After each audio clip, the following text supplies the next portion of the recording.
Today we're talking about why your art isn't selling. Most artists believe they have a talent problem. They believe they have to get better, make better work or more skills before people will actually buy from them. But after running a handmade business that made 80K in a single year, selling my art, teaching workshops, and working with so many different artists, I've discovered something surprising. The artists who succeed, usually they are not making better work. They're making different business decisions. And if you stay till the end, the fifth mistake is what made me completely change the way that I run my creative business. Hi, I'm Danny. I'm an artist and creative entrepreneur of almost 10 years, and I think of this stuff all day long. All right, let's dive in. So mistake number one, you never validated what you were making. This is probably the biggest mistake that I see. Artists spend months, sometimes even years, creating work that they don't even know if people are gonna wanna buy. They never even question, does anybody want this? Now, I know that this is gonna feel uncomfortable, and I know that a lot of you are gonna say, but you should make art from your imagination, from your creativity. It should come from self-expression. I also agree with this, but in my experience, the artists that make bread and butter art, they are not making self-expression art. They are making validated art. They are making art for an art market with demand. I do both. I do bread and butter art, and I need to express myself art. I speak a lot about this in my videos, but because I want to live for my art, I make bread and butter art mostly, and then I make my I just want to express myself art for my own home. So if your goal is to sell art, then you're gonna have to step outside of your art studio and think as a creative director. So self-expression art feeds the soul, and bread and butter art allows you to live from the thing that you most love to do. Sometimes they are the same thing, and sometimes they're not. So when I began my business, I began studying what people were searching for, what aesthetics were trending, what products people desired, and what was selling. So you can look at Etsy, you can study bestsellers, and also you can look at Pinterest trends, which is aimed at businesses. So Pinterest trends for businesses is one of my favorite tools. It predicts what people want before the trend even arrives. So billions of searches are happening there already. People all over the world are literally telling us what are the aesthetics that they want, such as forestcore, wabi-sabi, dark academia, white academia, cottagecore. So these aren't just trends, these are desires. So a little gem that I wanted to share is that artists that succeed, these are students of desire. Instead of asking, what do I want to make? They ask, what do people desire? What do people want to see?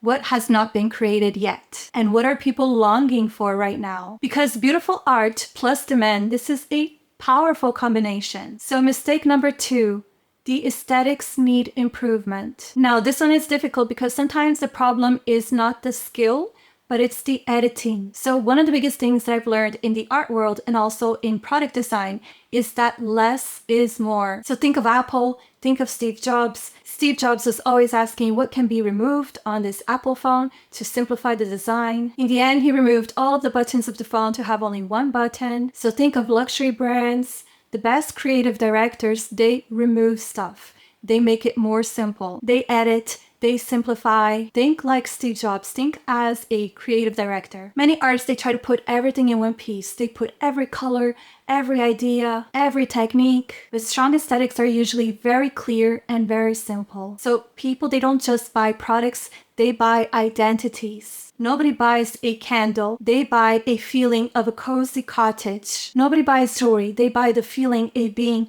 a mystical woman wearing a talisman. Nobody buys a painting, they buy a world that that painting is creating within their home. So I want to invite you to stop thinking like an artist and to start thinking as a creative director. Ask yourself, what aesthetic am I creating? What world am I inviting people in? What feeling does my work give? And maybe you're gonna have to research aesthetics and different aesthetic movements. The more cohesive your visual world becomes, the easier it will be to sell your art. Mistake number three, you're selling to the wrong people. So this one changed my entire business. When I first started selling my spiritual jewelry, I was going to generic markets and I would sell maybe a piece here, a piece there. I remember one market, I felt so depressed because I didn't sell anything in a whole entire day of being there. And these days were tough because my mind was telling me that nobody wanted my art, that nobody wanted my jewelry. Then I took my spiritual jewelry and meditation necklaces to a yoga festival, and in 2 hours, I sold out. Every item in my table sold out. So the products didn't change, but the audience changed. And this taught me something that I never forgot. Sometimes your art isn't wrong, but it's simply standing in the wrong room. Just like the tale of the ugly duckling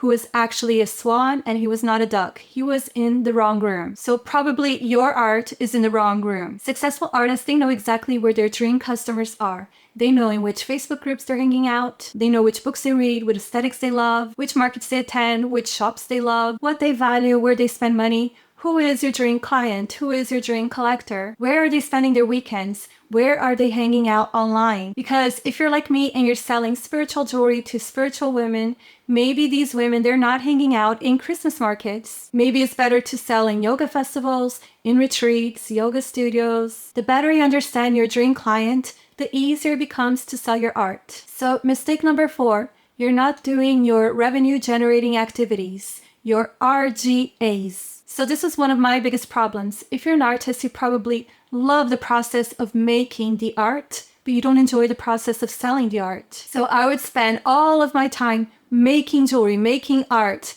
and I wouldn't spend enough time selling the art or selling the jewelry. And I'll tell you why, because making art felt really good, selling art felt uncomfortable. But if you want a creative business, then selling is your number 1 priority, which I call the RGAs, the revenue generating activities. Sending newsletters, booking markets, pitching stores and shops and businesses every single day, contacting galleries, collaborating, speaking to potential customers, following up with potential customers. Many artists, and I used to do this too, they wait to be discovered, but nobody's going to discover you. You need to put yourself out there, and your number 1 priority is to sell every single day. Successful artists create opportunities. I always tell artists, your art business exists outside of the studio too. Some days your job is to paint or to make things, but most of the time, your daily job is sending 5 emails, applying to exhibitions or fairs, organizing an event, or pitching a business owner. Selling often happens because of the uncomfortable conversations that you are willing to have. So you're just going to have to get really good at selling your art. Mistake number 5, having no game plan. So this is a mistake that completely changed my entire art business. So most artists, they wake up and they think, what should I make today? But successful artists, they ask, what moves my business forward today? So artists need strategies,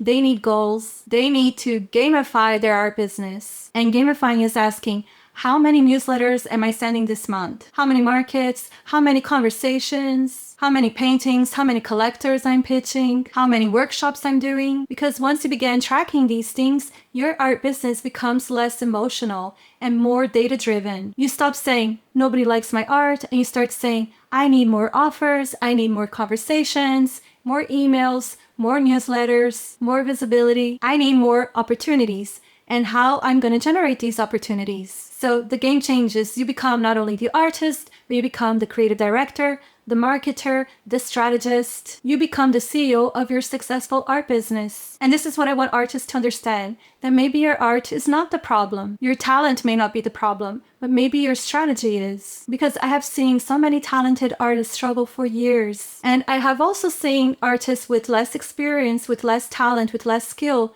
sell their art and be more successful in their art businesses. So the difference isn't usually talent. It's knowing that you are generating value, that you can create value for the people around you. So if this video has helped you somehow, do let me know in the comments if you were doing any of these 5 mistakes, because I've done all of them. So now that you know why your art is not selling, you're gonna love the next video on 10 ways to sell your art without social media. These are 10 proven ways that work. So I'll see you in the next video. Ciao!